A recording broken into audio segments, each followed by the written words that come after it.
خوش قسمتی سے آج وہ بابرکت و نورانی ساعت اپنی تمام رعنائیوں و زیبائشوں کے ساتھ ہمیں نصیب ہوئی،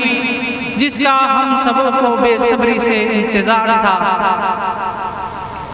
دیگر سیرت کے جلسوں، دینی، تعلیمی، اصلاحی اجتماعات و عالمی پروگرام کی طرح آج کی یہ محفل بھی اپنا ایک خاص مقام اور وقار رکھتی ہے، اور یہ اصول مسلم ہے کہ ہر باوقار نظام اور عظیم الشان کانفرنس کے لیے ایک باکمال شخصیت، عظیم المرتبت والمنقبت،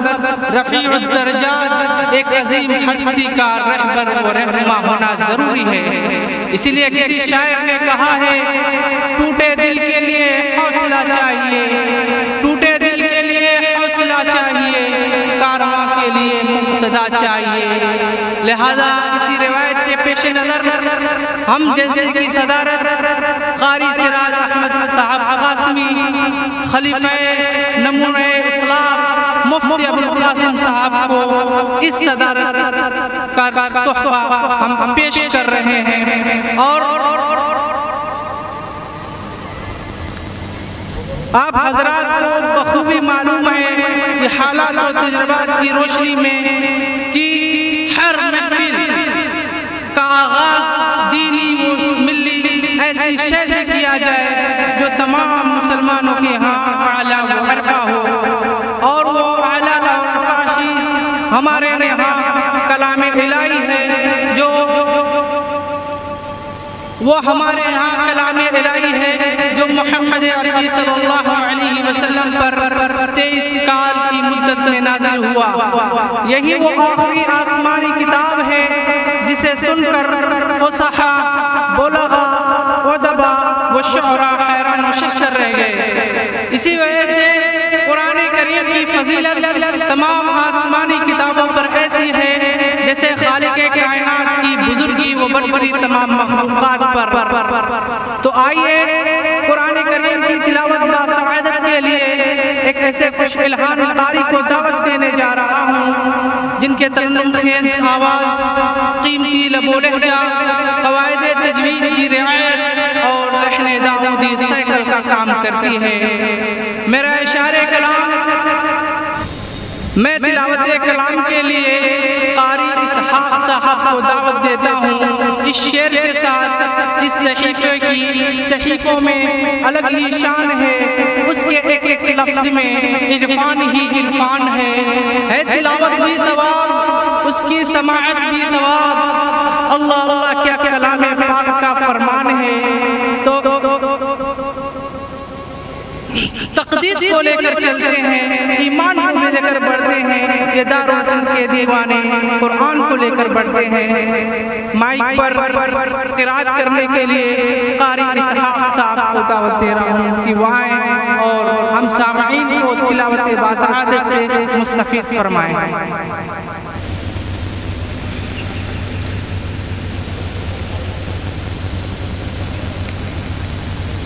أعوذ بالله من الشيطان الرجيم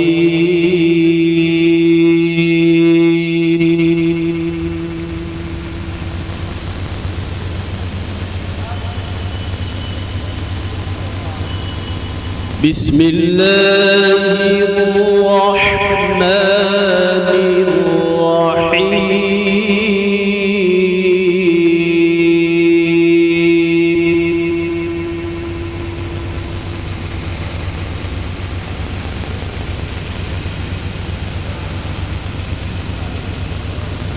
هو الله الذي لا إله إلا هو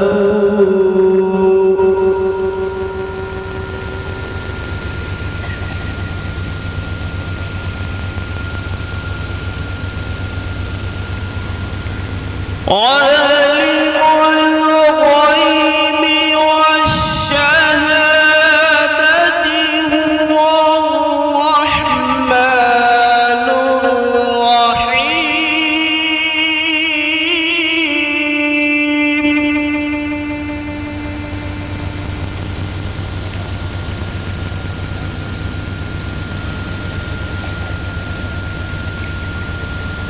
هو الله الذي لا إله إلا هو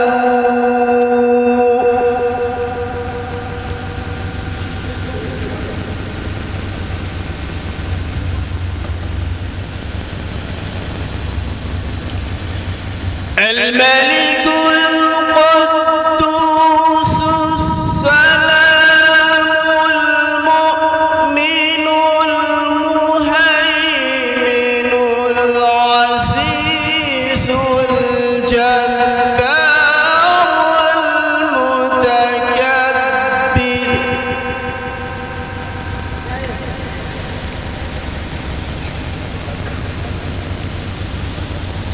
سبحان الله عما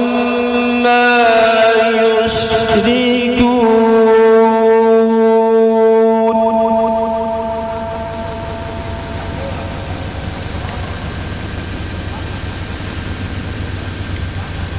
هو الله الخالق البارئ المصور له الأسماء الحسنى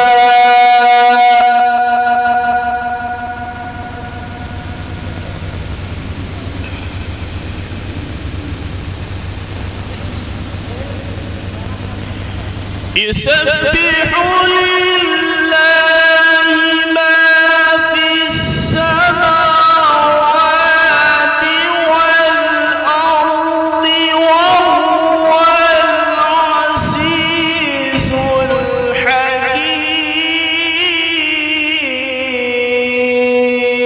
الحكيم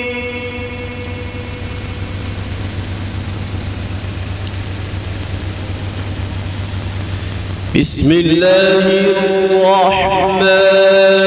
الرحيم إنا أعطيناك الكوثر